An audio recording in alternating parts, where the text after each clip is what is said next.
The question of nuclear terrorism is an important one to understand the evolution of America's nuclear programs and America's nuclear efforts overseas.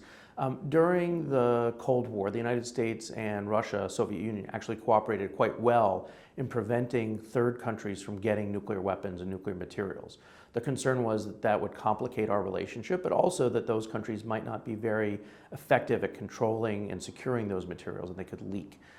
After the Cold War ended, it was clear that Russia, which was down on its economic fortunes, didn't have any money, wasn't paying its guards and security forces, itself was the major potential source for terrorists to get nuclear weapons and nuclear materials. And so during the 1990s and 2000s, the United States spent several $billions cooperating with Russia, providing them with assistance so that they could secure their nuclear assets. And we actually were very effective at that.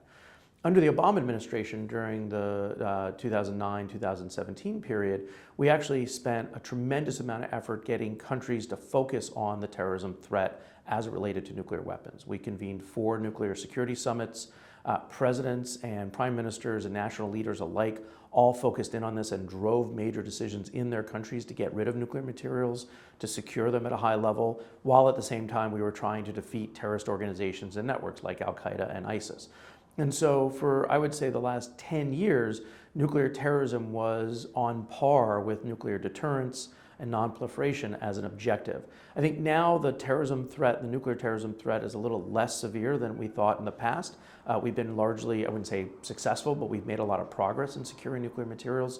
Countries are taking it a bit more seriously than they used to. And right now the major concern is great powers and regional powers with nuclear weapons and ensuring that these weapons aren't used or don't get accidentally lost or stolen.